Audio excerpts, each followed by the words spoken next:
श्री परमात्मने नमः। ओम श्री गुरुभ्यो नमः।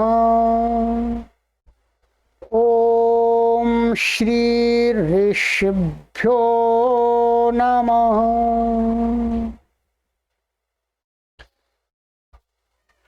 ओम असतो मा सद्गमय तमसो मा ज्योतिर्गमय मृत्योर्मामृतंगमय। सर्वेभ्यो नमः। देववाणी संस्कृतं यूट्यूब चलदृश्यं प्रति भवतां भवतीनां च हार्दं स्वागतम्। मित्रों, आज हम अष्टाध्यायी भाष्य प्रथमा वृत्ति की लाइव कक्षा संख्या 242 को पढ़ने जा रहे हैं। 242वीं कक्षा को पढ़ेंगे। प्रथम अध्याय का चौथा पाद हमारा चल रहा है। ठीक है, चलिए। गत कक्षा में मैंने आपको नदी संज्ञा के पूरे सूत्र पढ़ा दिए थे और जो भी शेष थे। ठीक है, ये नदी संज्ञा हमने आपकी कंप्लीट करा दी है। युस्त्राख्यौ नदी और नेयुं वंगस्थाना वस्त्री और वामी और नीति ह्रस्वश्च, ये 4 सूत्र थे नदी संज्ञा विषयक। ये मैंने आपको गत कक्षा में बता दिया था। कहीं पर भी नदी संज्ञा विषयक कोई कार्य उपस्थित होता है व्याकरण के अंदर और आपको ज्ञात नहीं हो रहा है कि नदी संज्ञा किस किस की है, तो आपको यहीं चौथे पाद में, प्रथम अध्याय के चौथे पाद के इस नदी संज्ञा के 4 सूत्रों में देख लेना है। बस इसी से नदी संज्ञा होती है। चलिएगा, अब इसके आगे है मित्रों दूसरी नई संज्ञाएं। शेषो घ्य सखी, एक घी संज्ञा सूत्र है।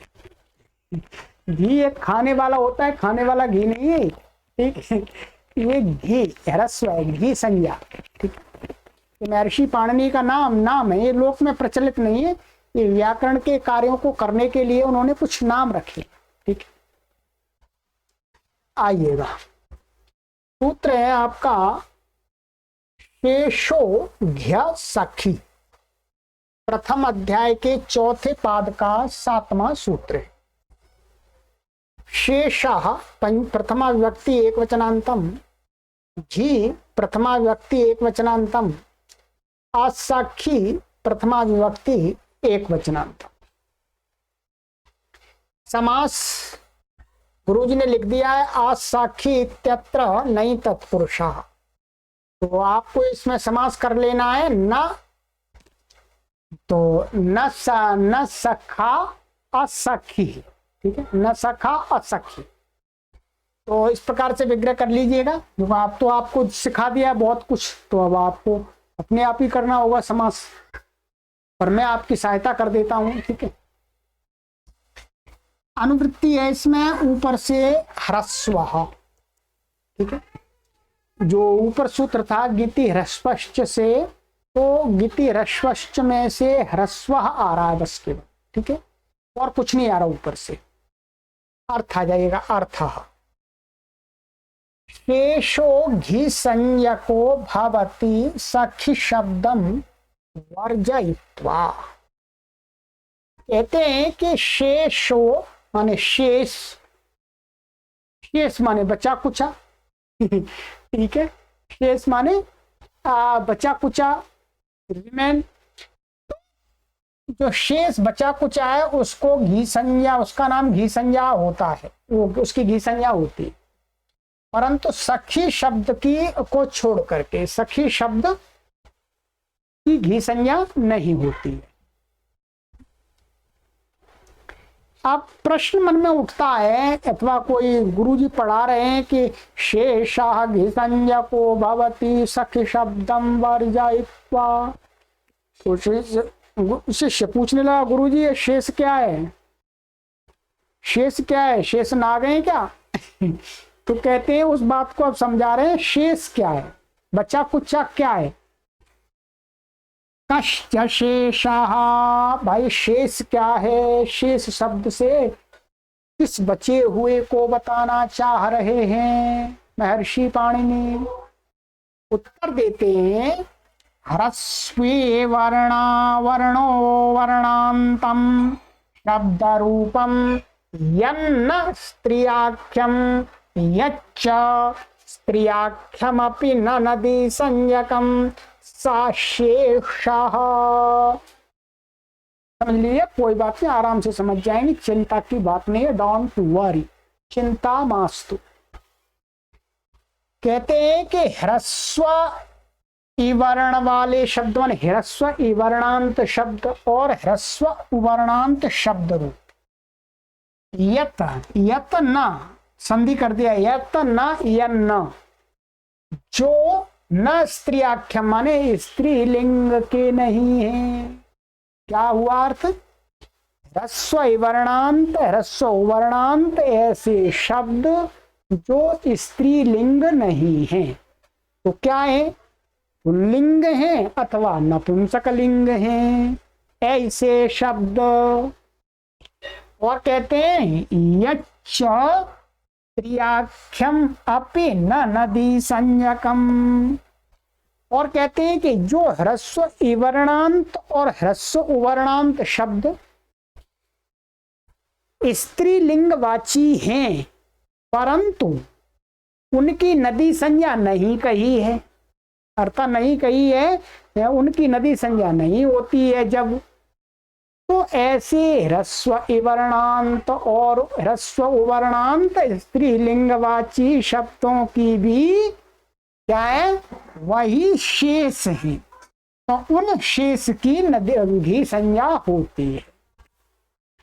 अब आप क्या, आपको मैं आपको सीधा बताऊं कि देखिएगा, ह्रस्व इवर्णांत और ह्रस्व उवर्णांत पुल्लिंग और नपुंसकलिंग शब्द, स्त्रीलिंग नहीं, और ह्रस्व इवर्णांत और ह्रस्व उवर्णांत स्त्रीलिंग शब्द जिनकी नदी संज्ञा नहीं कही है महर्षि पाणिनि ने, वो सभी शब्द क्या हैं, घी संज्ञक होते हैं। घी संज्ञा के उनको काम हो जाते हैं। नदी संज्ञा कब कही है कब नहीं कही है, इससे जो ऊपर वाला सूत्र था आपका नीति ह्रस्वश्च, इस सूत्र से ह्रस्व इवर्णांत और उवर्णांत स्त्रीलिंगवाची शब्दों की नित प्रत्यय के परे रहते विकल्प से नदी संज्ञा कही थी। तो जिस पक्ष में नदी संज्ञा नहीं होगी उस पक्ष में क्या हो जाएगी, बोलो, शेषो घ सखी, तो घी संज्ञा हो जाएगी। बस यही इतना इसका मूल है। अब आपको मैंने समझा दिया है पूरा, अब पूरा समझ में आ जाना चाहिए। हिंदी लिखी है, वो भी मैं पढ़ के आपको बता दूंगा। उदाहरण देखिएगा, उदाहरण है इसका, अग्नये वायवे कृतये धेनवे। यहाँ क्या है, अग्नि शब्द है, अग्नि शब्द और वायु शब्द ये कैसे शब्द हैं, पुल्लिंग शब्द हैं। यानी कैसे शब्द हैं, पुल्लिंग शब्द हैं। इसी प्रकार से यहां पर दिया नहीं है, जैसे वारी शब्द है, वारी, वारी शब्द कैसा है, ह्रस्व इकारांत है, नपुंसकलिंग, इसकी भी घी संज्ञा हो जाएगी। मधु शब्द है, मधु, ये नपुंसकलिंग है, ह्रस्वकारांत, इसकी भी नदी संज्ञा हो, घी संज्ञा हो जाएगी। ठीक है, तो ये नपुंसकलिंग के उदाहरण भी हम जान सकते हैं, और ये पुल्लिंग के दिए हैं। और ये आगे दिए कृतये धेनवे, तो यहाँ पर क्या है, कृति और धेनु, जो पिछले सूत्र में हमने कहा कृति स्त्रीलिंगवाची है, ह्रस्वकारांत है, और ऐसे धेनु ह्रस्वकारांत स्त्रीलिंगवाची है। तो इसको गित प्रत्यय के परे रहते क्या है, ऊपर वाले सूत्र से गिति ह्रस्वस्य से विकल्प से नदी संज्ञा कही है। तो जब नदी संज्ञा नहीं होगी अब क्या हो जाएगी, बोलो, घी संज्ञा। ताकत आ जाएगी घी खा के। चलिए, घी किसका घी नहीं है, ये घी संज्ञा है, नाम है घी। आइएगा, पहले ही मैं गुरुजी की यहाँ पर बात को पढ़ देता हूं, फिर आपको इसका ये बता देता हूं थोड़ी सी सिद्धि भी। शेष की घी संज्ञा होती है सखी शब्द को छोड़कर। प्रश्न होता है कि शेष किन को कहा जाए, तो कहते हैं कि जो ह्रस्व इकारांत उकारांत शब्द स्त्रीलिंग के वाचक नहीं है, स्त्रीलिंग के वाचक नहीं है, अर्थात स्त्रीलिंग वाले नहीं है। स्त्री की आख्या वालों की तो नदी संज्ञा गिति ह्रस्वस्य ने कह ही दी थी, ठीक है, क्योंकि वहां तो जो स्त्री की आख्या वालों की तो इस सूत्र से कह दिए, तथा जो स्त्री की आख्या वाले होते हुए भी नदी संज्ञक नहीं है, ठीक है।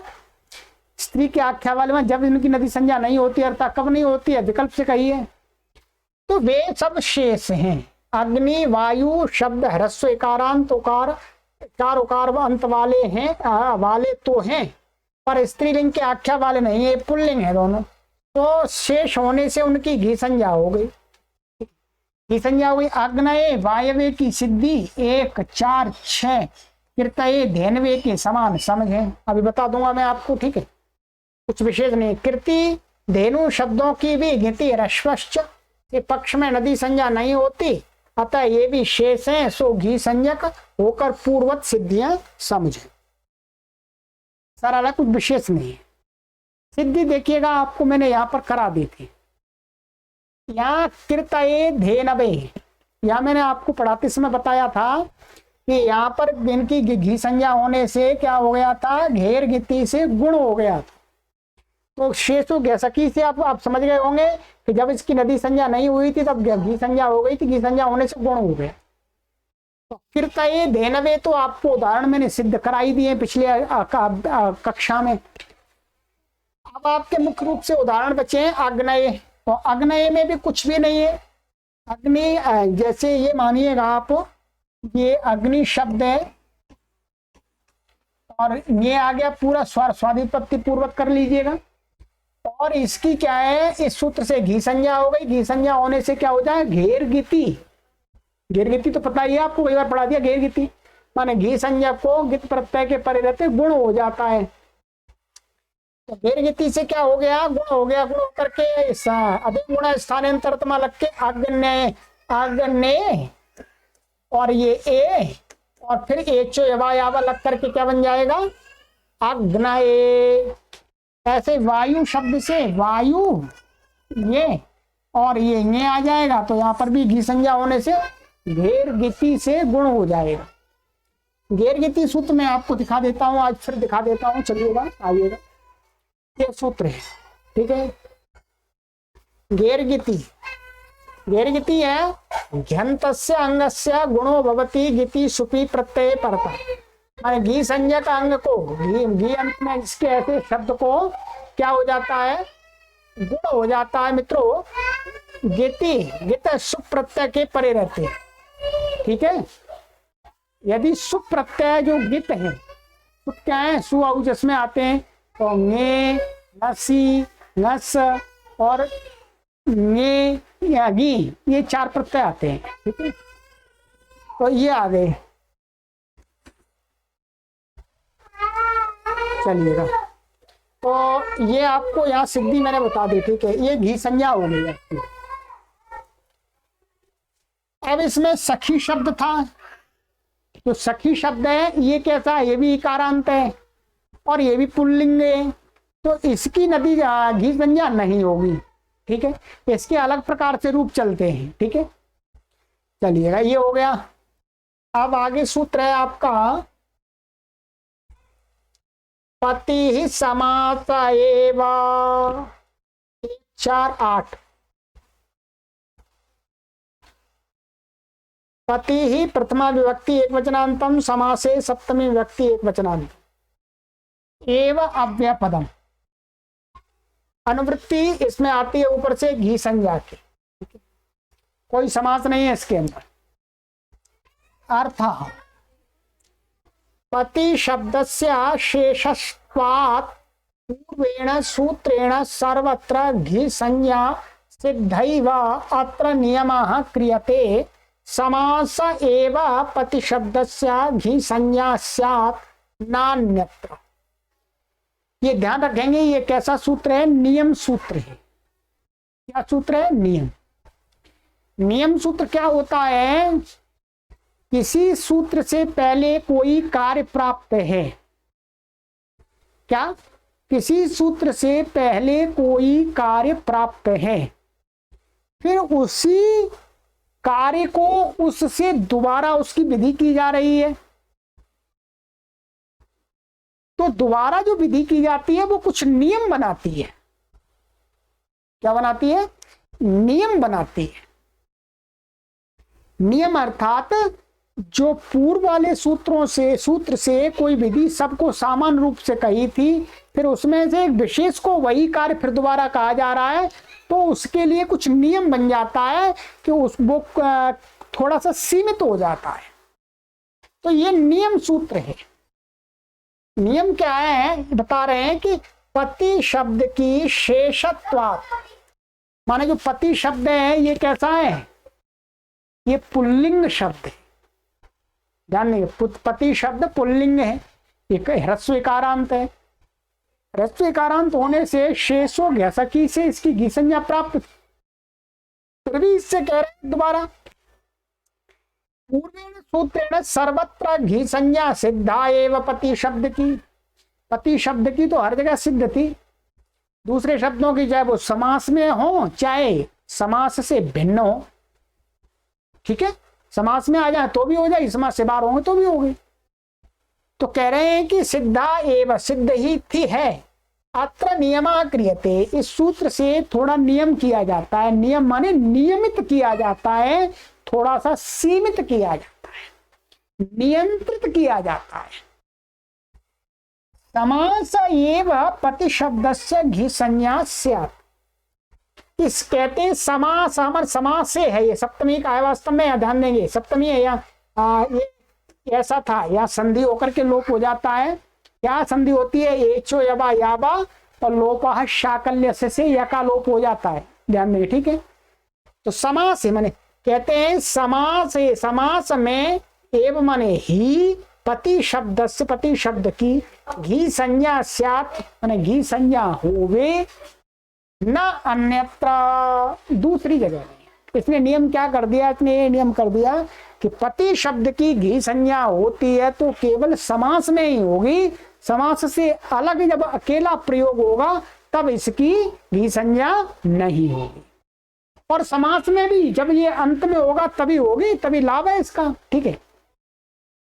तो कहते हैं कि बस ये नियम कर दिया कि पति शब्द की देखिएगा घी संज्ञा हर जगह नहीं होगी, समास के अंदर ही होगी। इसका मतलब जब पति शब्द अकेला होगा तो उसकी घी संज्ञा नहीं होगी। देखिएगा उदाहरण, देखिएगा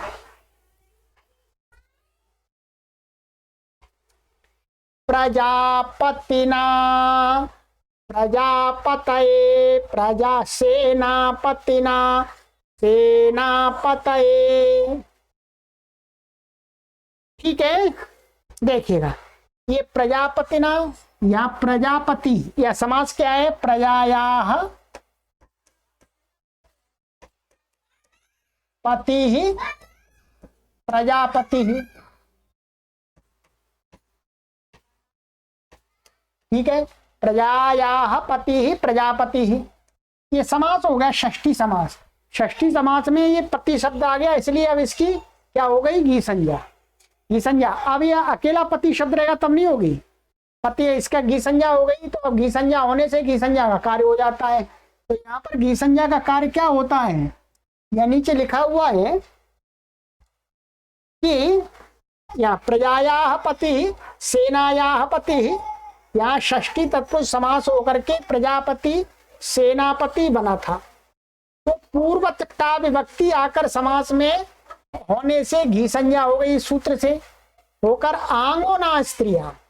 ये क्या कहता है? आंगोना स्त्रियां, ये घी संज्ञा से उत्तर, घी संज्ञा से उत्तर जो आंग, आंग का अर्थ यहाँ पर है ता, तृतीया विभक्ति एक वचन का ता, महर्षि पाणिनि ने पूर्व आचार्यों की संज्ञा को यहाँ ग्रहण किया। आंग माने टा, टा को ना हो जाता है ये स्त्री को छोड़ करके, स्त्रीलिंग को छोड़ करके।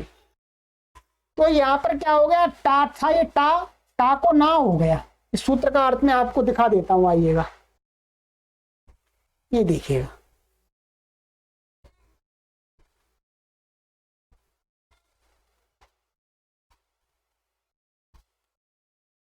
आंगो ना स्त्रियां 7-3-119 ये क्या कहता है, घेर उत्तर से आंगो ना इत्ययमादेशो भवति स्त्रियां।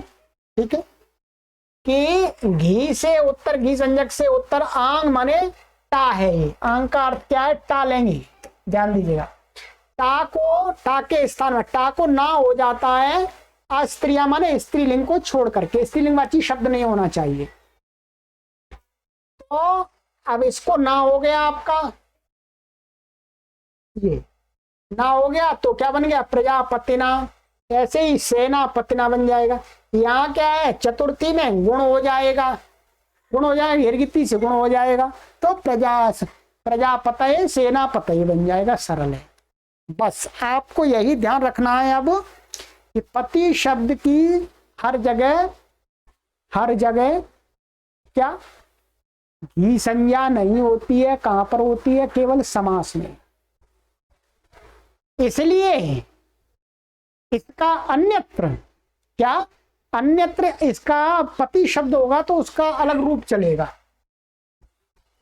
जो ये पति शब्द है इसका जहां जहां इसको, जैसे पति ही पति, पतया, ठीक है, पतिम पति, पति पतिन, इस प्रकार से चलेगा। ठीक है, तो नदी इसकी घी संज्ञा है ही नहीं, तो तृतीया में क्या बनेगा, पत्या, चतुर्थी में पत्ये, इस प्रकार से बनेगा। ठीक है, चलिएगा ये हो गया।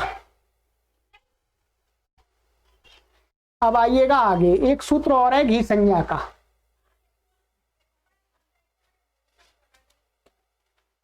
षष्ठी युक्त छंदसि वा, षष्ठी युक्त प्रथमा व्यक्ति एक वचनांतम, छंदसि सप्तमी व्यक्ति एक वचनांतम, वाव्यपदम समासः।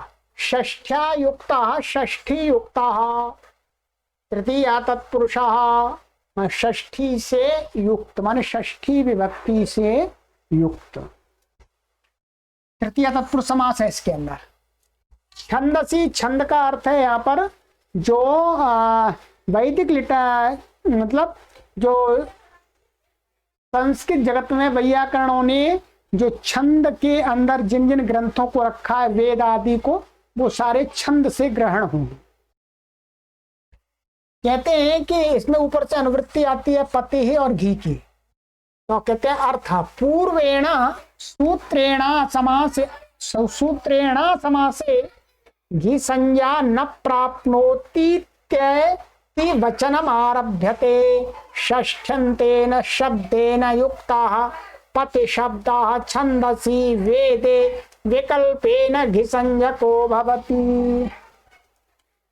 कहते हैं कि पूर्व सूत्र से माने पति समास एवं ने नियम कर दिया था कि पति शब्द की समास में ही होगी, तो इसका मतलब वहां तो वेद और लोक सामान्य रूप से सब जगह मना कर दिया कि समास में ही होगी, नियम कर दिया, अन्यत्र नहीं होगी।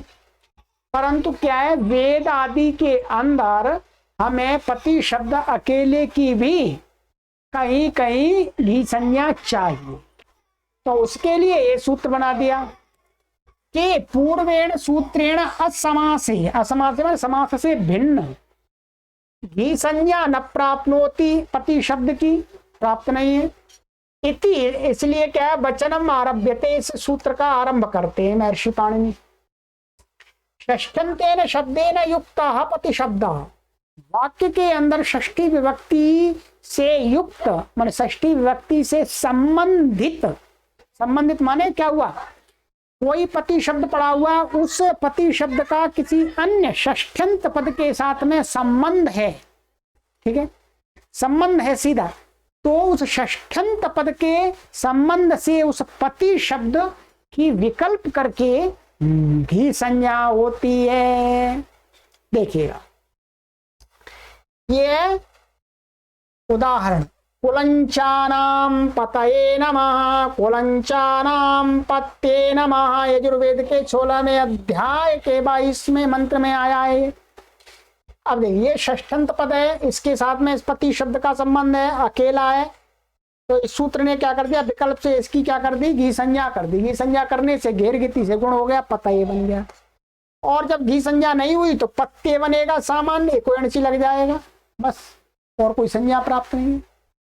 तो ये इसके लिए केवल छंद के लिए, छंद से अन्यत्र तो पति शब्द की समास नहीं होती है, अन्यत्र नहीं होती। तो ये मित्रों आपका घी संज्ञा का पूरा प्रकरण कंप्लीट हो चुका है आज आपका। लीजिए, ठीक है, यहां लिखा हुआ है घी संज्ञा पक्ष में घेर गति से गुण तथा अयादेश होकर के पतये बन गया, अन्यत्र पति ए इस अवस्था में अणादेश होकर के पत्ये बन गया। कुलंचानाम षष्ठंत शब्द है, उससे युक्त यहाँ पति शब्द है, वो मैंने आपको बता दिया। उदाहरण, कुलंचानाम पतये नमः, बुरे स्वभाव से दूसरे के पदार्थों को खसोटने वालों के पति अधिपति को नमस्कार। स्वामी दयानंद सरस्वती जी भाष्य में लिखा हुआ है, कुलंचानाम पत्ये नमः, दोनों का अर्थ समान है। ठीक है, तो ये मित्रों आपकी घी संज्ञा नदी संज्ञा पूर्ण हो गई है चौथे पाठ में। ठीक है, अब आगे नई संज्ञा आरंभ होती है। नई संज्ञा आरंभ होती है, संज्ञाएं चल रही हैं। ठीक है, प्रसिद्ध संज्ञा है। ठीक है, आइएगा देखते हैं। सूत्र है आपका ह्रस्वम लघु 1 4 10। ह्रस्वम प्रथमा विभक्ति एकवचनांतम, लघु प्रथमा विभक्ति एकवचनांतम। सरल है, अर्थः ह्रस्वम अक्षरम लघु संज्ञकम स्यात्। कहते हैं ह्रस्व अक्षर जो है होता है उसका एक दूसरा नाम और रख रहे हैं व्याकरण शास्त्र के अंदर, लघु। लघु कहने से किसका बोध होगा, ह्रस्व वर्ण का। ह्रस्व वर्ण माने एक मात्रिक स्वर का। ऊ कालो ह्रस्व दीर्घ प्लुतः, जितने समय में पलक एक बार झपकता है उतने समय में उच्चारित होने वाला जो अच होता है उसकी क्या कही है, ह्रस्व संज्ञा। उसी ह्रस्व वर्ण की एक मात्रिक की यहाँ पर क्या एक और संज्ञा नाम रख दिया, लघु। लघु बोलेंगे तो आपको क्या समझना है कि एक मात्रिक वर्ण।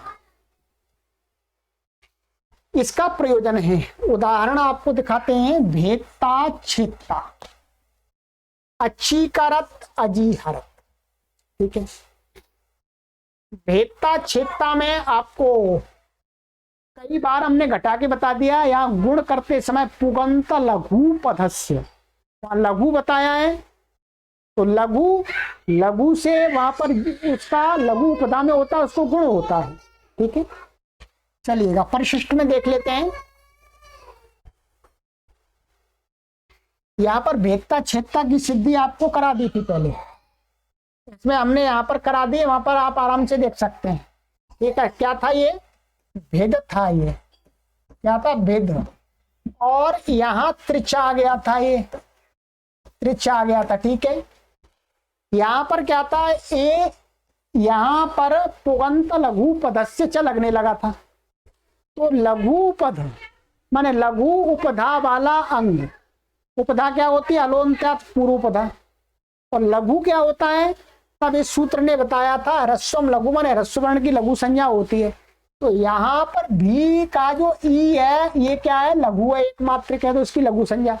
तो यहाँ पर क्या है, ये लघु पद बन गया था। लघु पद होने से पुगंत लघु पदस्य च से गुण हो गया था। बाकी सिद्धियां आपको कई बार करा दी, वही देखिएगा।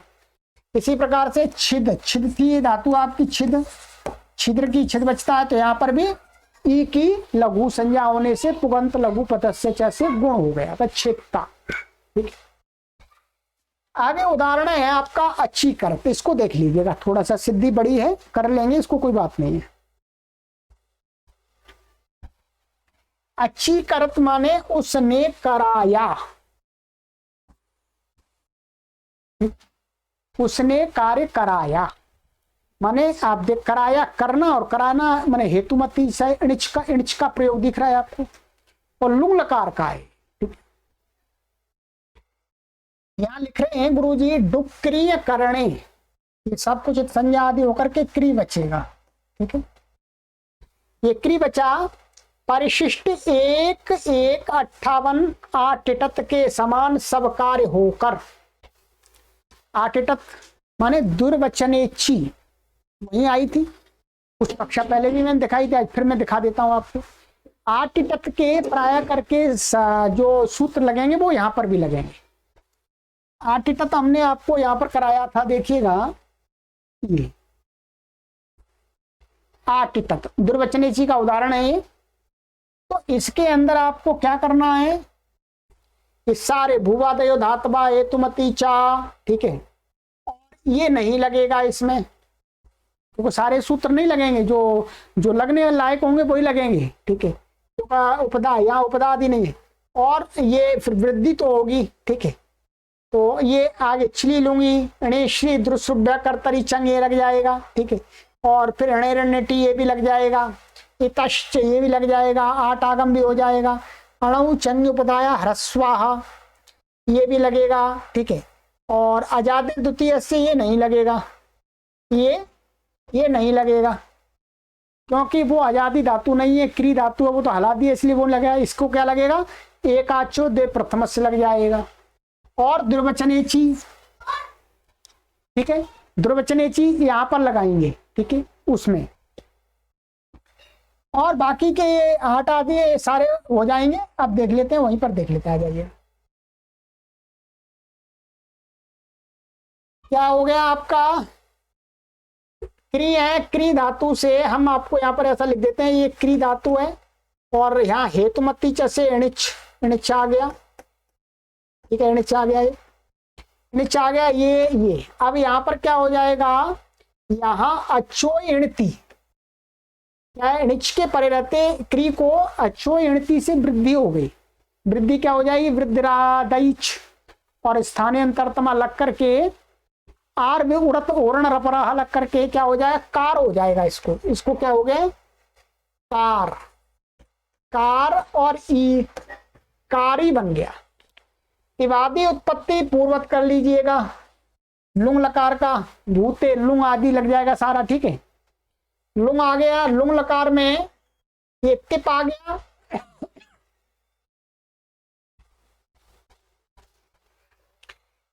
टिप आ गया, और ये क्या है, निश्चित द्रुश्रुभ्य कर्तरी चंग, जो सूत्र मैंने दिखाया वहां सहयोग लीजिएगा पुस्तक में देख के, उससे चंग हो गया। अब यहां पर पूर्व तणेश क्या है, अणेर निटी, अणेर निटी, अणेर निटी से क्या हो जाएगा, लोप हो जाएगा, अणी का लोप हो गया, तो क्या बचा, ये बचा, ये हट गया, तो ये भी बच गया, आ बच्चा यहाँ पर। ठीक है, कार आ और ता, ये ती बचा, तो क्या बचा, कारी आता, यहाँ पूर्वती अणी का लोप मरते, ये लोप कर दिया। एवं अणु चंग पधाया ह्रस्वाहा, क्या चंग परे अणु परतः अंगस्य उपधायाः ह्रस्वः भवति। ठीक है, माने चंग परक इणी के परे रहते, इससे पूर्व जो अंग है उसकी उपधा को ह्रस्व होता है। यहाँ इणी के ई का तो लोप हो गया, परंतु प्रत्यय लोपे प्रत्यय लक्षणम लगा करके इस सूत्र को हम लगा देते हैं। ठीक है, माने चंग परक इणी के परे रहते, उससे पूर्व की उपधा को ह्रस्व हो जाएगा। प्रत्यय लोप प्रत्यय लक्षणम से यहाँ पर ये इणी दिखने लगेगा, तो ये चंग परक इणी दिख हो जाएगा।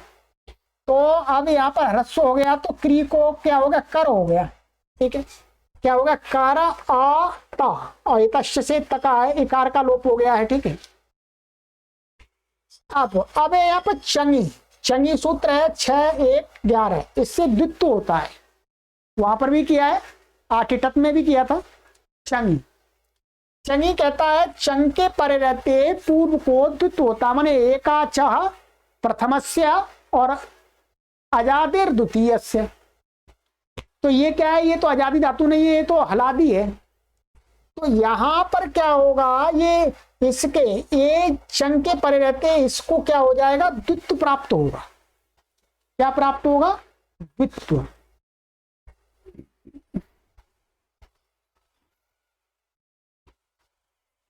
अब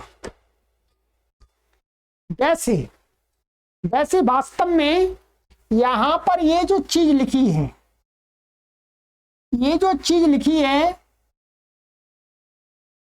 ये वास्तव में यहां पर इस उदाहरण में आवश्यक नहीं है।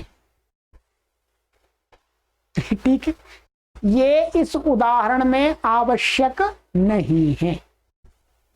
क्यों आवश्यक नहीं है, क्योंकि हम द्विर्वचनेची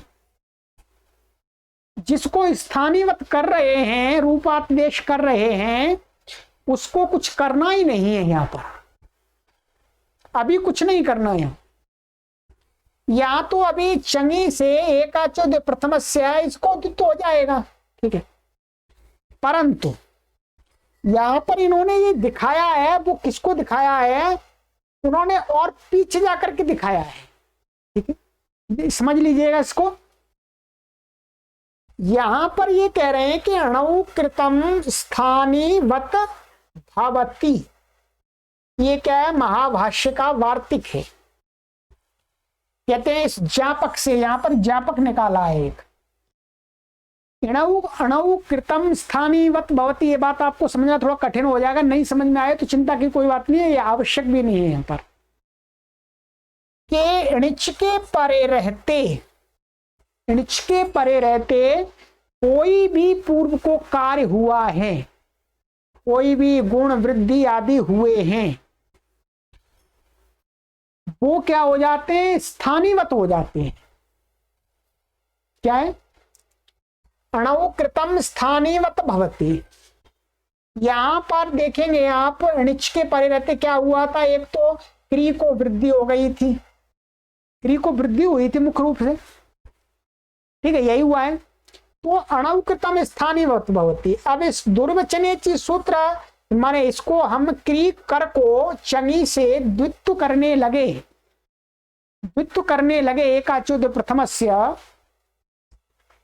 तो क्या है, यहां पर इणिच के पर रहते, इणिच का ई था, इसके पर रहते इसको क्या हो गया था, वृद्धि हुई थी और ह्रस्व हुआ था, यही तो हुआ था।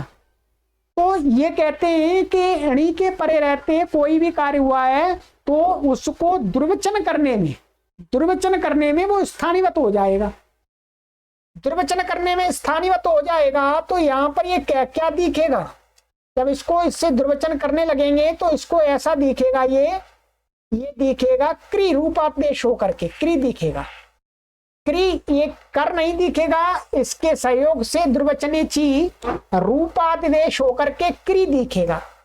और जैसे ही दुर्वचन कर देंगे फिर वापस कर आ जाएगा। तो यहाँ दुर्वचनेची के सहयोग से यहाँ क्या कर दिया, क्री द्वित्व किया, इससे तो क्री कर आता ऐसा द्वित्व हो गया। ठीक है, अब आप समझ लीजिए, दुर्वचनेची को भी पहले हमने पढ़ लिया था, इसको बार बार समझना पड़ेगा हमें। ठीक है,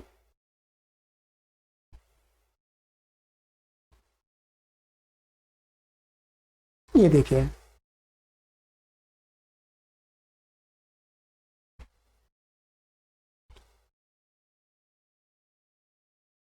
दुर्वचनेची यही तो हमने पढ़ा था बहुत पहले। क्या अर्थ था इसका, दुर्वचन निमित्ते अच्छी परतः अजादेशः स्थान रूपो भवति दुर्वचने एव कर्तव्ये।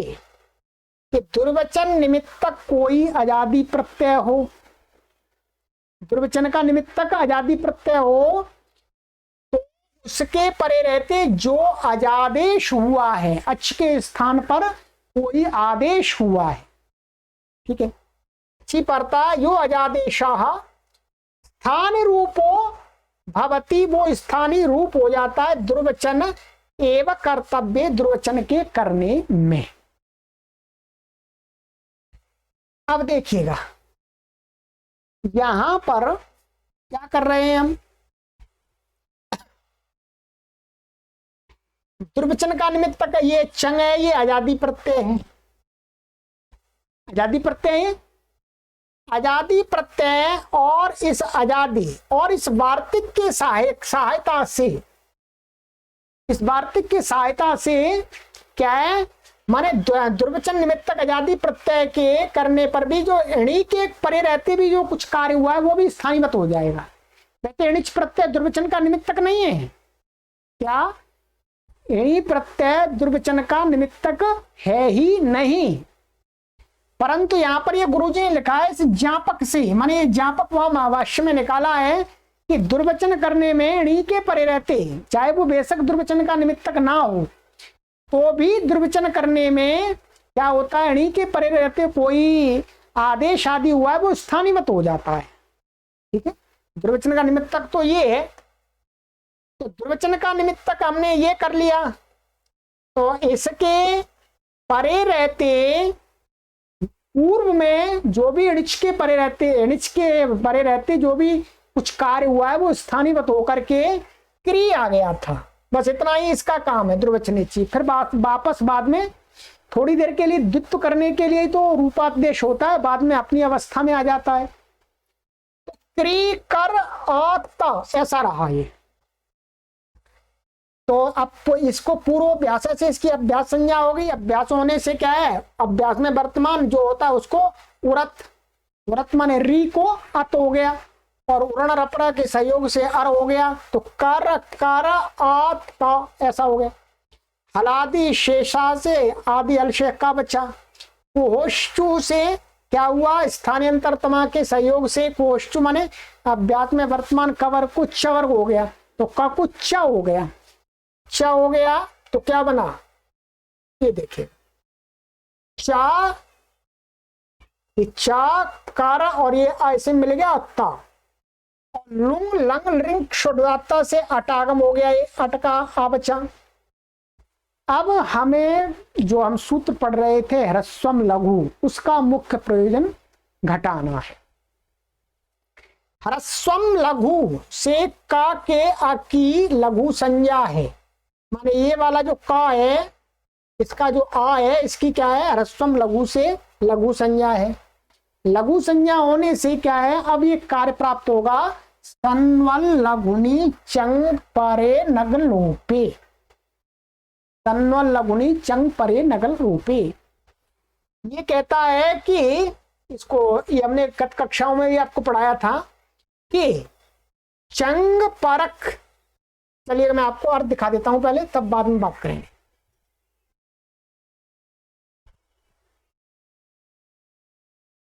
ये देखिए सन्वल लघुनी चंग परे नगलोपे, अर्थ चंग परे अणौ परतः परतो यदंगम तस्य यो अभ्यासा तस्य सनीव कार्यम भवति लघुनी धात्वक्षरे परतः अनगलोपे। माने चंग परक णिच के परे रहते जो अंग है, उस अंग का जो अभ्यास है, उस अभ्यास को सन के परे रहते जो काम होता है वो उस इसको इसके अभ्यास को भी हो जाता है। ठीक है, चंग परे णिच के परे रहते कब, यदि धातु का लघु अक्षर बाद में हो तो, और अनग लोपे मन अक का लोप नहीं हुआ हो तो। अब देखिएगा, अब यहां पर आप देखेंगे घटाएंगे,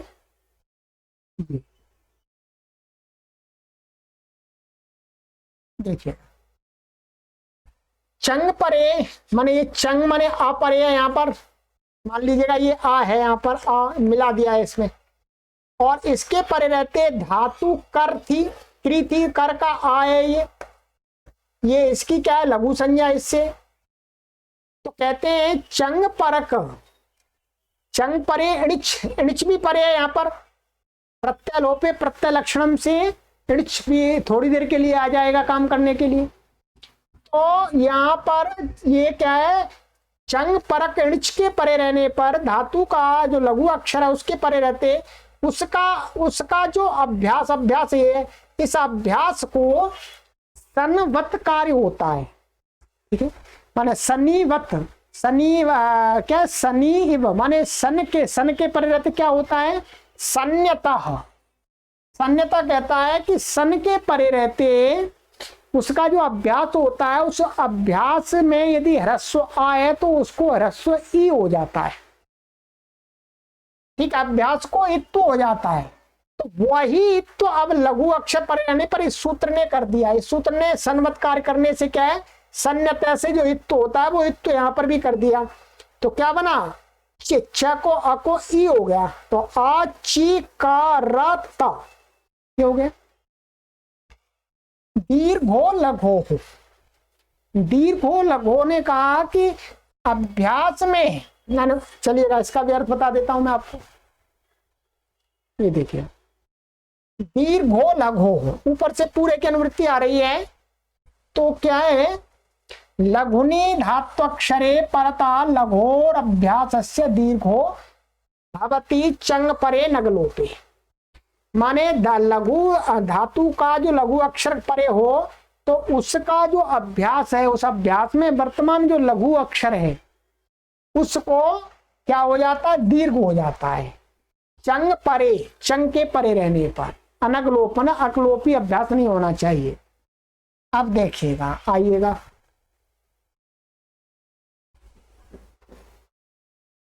यहां क्या है, चंग परे यहां पर। ठीक है, और धातु का अक्षर इसकी लघु संज्ञा है अकी, और इसे अभ्यास में वर्तमान ई है, अब इसकी भी लघु संज्ञा है ई की, ह्रस्वम लघु से इसकी भी लघु संज्ञा है। तो इस सूत्र ने इस लघु को, अभ्यास के लघु को दीर्घ कर दिया, ई कर दिया। तो क्या बना, अच्छी कारत, इस प्रकार से बना। तो लघु संज्ञा का प्रयोजन यहाँ पर एक तो इस सूत्र से काम करने में और दीर्घो लघु से काम करने में दो जगह प्रयोजन आया है। ठीक है, इसी प्रकार हिणी धातु से अजी हरत, उसने हरण कराया की सिद्धि जाने।